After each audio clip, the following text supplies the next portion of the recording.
भाई हम क्यों कांवड़ लेने जाए? हम पढ़े लिखे लोग हैं, मुझे पे ताव देते हैं और मेहनत से कमाते खाते हैं और पढ़े लिखे लोग हैं। कांवड़ जाने से अगर किसी की नौकरी लगी है ना, कांवड़ जाने से कोई चपरासी बना तो मुझे बता दो, मैं फिर मेरे घर के कांवड़ चल जाए। अगर कलेक्टर बनते हो कांवड़ जाने से, तो अगर गंगा में नहाने से अगर कोई कलेक्टर बनता हो, बताओ मुझे, एक चपरासी बनाओ तो बता दो, मैं चतुर्श्रेणी की नौकरी भी लगी तो बता दो। भाई पाप धोने की कोई बात नहीं है। पाप धोना, अगर गंगा नहाने से अगर पाप धो जाते फिर जेल क्यों बनाते है ना? 2 डुबकी वहीं लगवा देते कि चल बेटा तूने रेप करा, 10 डुबकी लगा दे, चल बरी हो जा।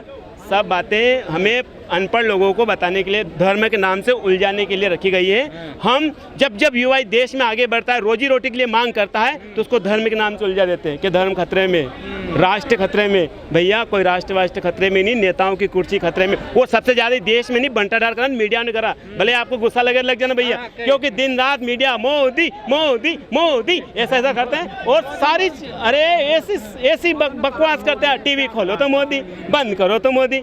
सारा देश में नफरत जो फैला रहे हैं, सबसे ज्यादा मीडिया फैला रहे हैं। भाई हम मंदिर के खिलाफ नहीं है, किसने बोला मंदिर खिलाफ है? भाई उस मंदिर से किसको रोजगार मिले ये तय करना है। नहीं क्या SC ST के लोग वहाँ पुजारी बन पा रहे हैं? क्या OBC के लोग पुजारी बन पा रहे हैं? हमारी लड़ाई है, हमारी लड़ाई मंदिर से नहीं है। मंदिर बनाओ, लेकिन हमें जिसकी जितनी संख्या भारी उसकी उतनी हिस्सेदारी देना चाहिए। अब तक क्या होता था कि वोट हमारा राज तुम्हारा, ये चलता। अब ये चलेगा वोट भी हमारा राज भी हमारा। तो अब वोट हमारा और राज भी हमारा चलेगा। अब ये नहीं चलेगा कि वोट हमारा राज तुम्हारा।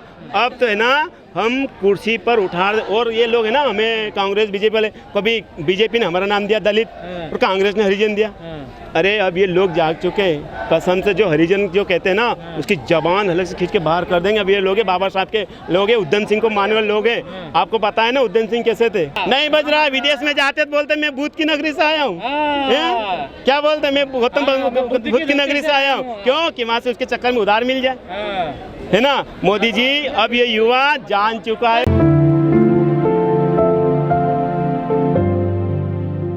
बड़े भाई चंद्रशेखर आजाद जी ने पूरे भारत में नहीं, पूरे विश्व में भीम आर्मी के नाम का डंका बजा दिया। बात तय हो गई है। और आज के जो युवा है ना, मुझे पे ताव देते हैं, ये भीम आर्मी बड़े भाई चंद्रशेखर आजाद जी की वजह से। आज गांव में दलितों को आज भी घोड़ी पे नहीं बैठने दिया जाता है। ये मोदी जो ये भाजपा सरकार है ना, ये बाहर के दलितों की फिक्र करती है कि पाकिस्तान में दलित परेशान है, जहाँ मुस्लिम राजमा। अरे भाई हमारे हिंदुस्तान में हमारे दलित भाई परेशान है, आज भी घोड़ी पे नहीं बैठ पाते। घोड़ी पे बैठने में मूछे रखने पर मार दिया जाता है। राजस्थान में हमारा एक बंदे ने मूछे रखने पर घोड़ी मार दिया जाता है। लेकिन सरकार को अब नफरती राजनीति बंद करना पड़ेगा। कहने में और कथनी में जमीन आसमान का फर्क है। हाथी के दांत चबाने के कुछ और होते हो, दिखाने के कुछ और होते। तो मोदी जी पे मैं कहना चाहूँगा, मोदी जी को ज्यादा नहीं, मोदी जी मैं देखता हूँ कि आदिवासी भाइयों के जो पाँव धोते हैं, बड़ा नाटक करते हैं उनके हत्या बनने के लिए। अरे आदिवासी राष्ट्रपति बना रहे हैं। हाँ बना। मैंने मोदी जी से कहा कि मोदी जी आप इनके पाँव मत धोइएगा, आप इनको ना जूते की फैक्ट्री को मालिक बना दीजिएगा। आप कब तक इनको जूते पहनाओगे? वो तो कह रहे हैं चप्पल वाले को हवाई जहाज में बैठाएंगे।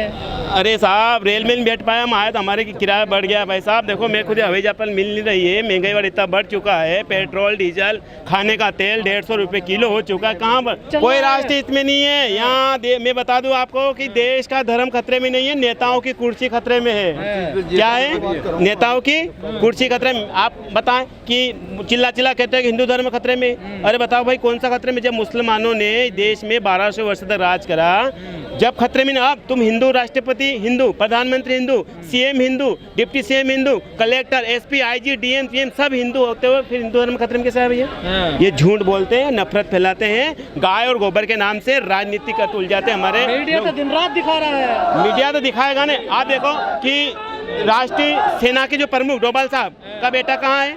अमित शाह का बेटा विदेश में है, बिजनेस कर रहा है। और हमारे बेटे कहाँ जा रहे हैं? कांवड़ जा रहे हैं। कहाँ ले जा रहे हैं हमारे बेटे को? कांवड़। स्कूल बंद है, ठेके चालू है।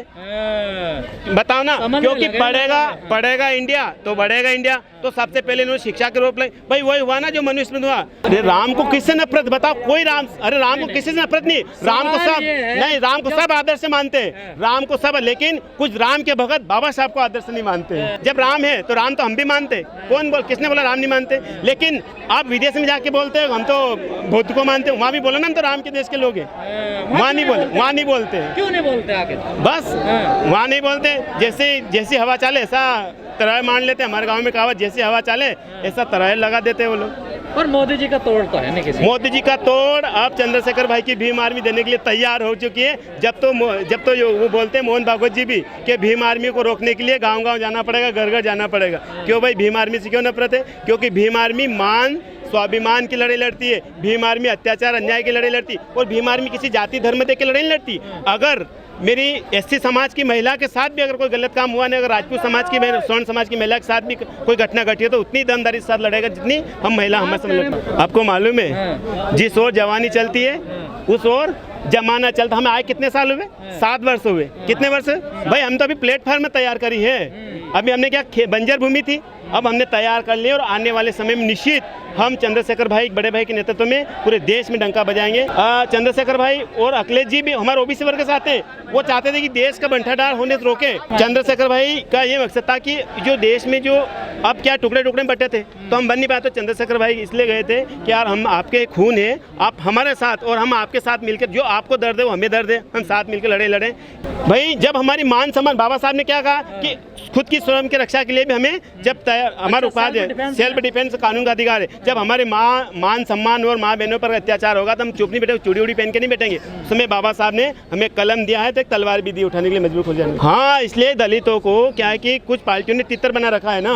जब चुनाव आते हैं तो कांग्रेस बीजेपी कुछ लोग हमारे लोगों को ले जाते हैं और उसे, लेकिन अब ये दलित है ना जान चुका है, अब इनके बहकाव में नहीं आने वाला। आप देख सकते जो पूरे देश से लोग युवा आए हैं ना, वो अपने खुद के पैसे से आए, किसी पार्टी फंड से नहीं आए। कोई नेता ने कोई बसें लगाई, ये लोग मेहनत करके गांव में मेहनत मजदूरी कर करके आज जो दिल्ली चंद्रशेखर भाई के नेतृत्व हवन पे आए, छोटे से हवन पर आए हैं, ये हमारे खुद के पैसे से आए और यही लोग मतदान करेंगे, वोट करेंगे और चंद्रशेखर भाई को यूपी से दिल्ली की इतना बड़ा राष्ट्रीय अधिवेशन हो रहा है, क्या संदेश जाएगा इससे पूरे देश? आज से ये संदेश जाएगा पूरे विश्व में, देश में पूरे विश्व में कि अब इंडिया के युवा दलित भाई पे जाग चुके हैं सत्ता की ओर जाने पे। अब चंद्रशेखर भाई को जिस राजनीति में आजाद समाज पार्टी बनाई तो युवाओं को विश्वास हो गया है कि अब हम आजाद समाज पार्टी के माध्यम से इस देश के हुक्मरान बन सकते हैं। मैं आपको बता दूं कि दिल्ली का जो ये लाल किला है, एक दिन चंद्रशेखर भाई इस पे काबिज होंगे। हम ऐसी दुआ करते हैं, ऐसी कामना करते हैं, ऐसे एक संदेश देंगे कि हम सब एक हैं, वोट हम चंद्रशेखर भाई को देंगे। 2829 वोट मिले हैं। हमने क्या, हमारी शुरुआत थी, पहला माननीय कांशीराम साहब ने कहा पहला चुनाव में हारने के लिए लड़े थे, पहला चुनाव लड़े थे चंद्रशेखर भाई। अब दूसरे चुनाव में देखना जो चंद्रशेखर भाई के सामने लड़ेगा उनकी जमानत जब्त होगी। कितने साल लग जाएंगे सत्ता में आने में? बस 24 और 28 चुनाव में सत्ता में आ जाएंगे, 2028 में।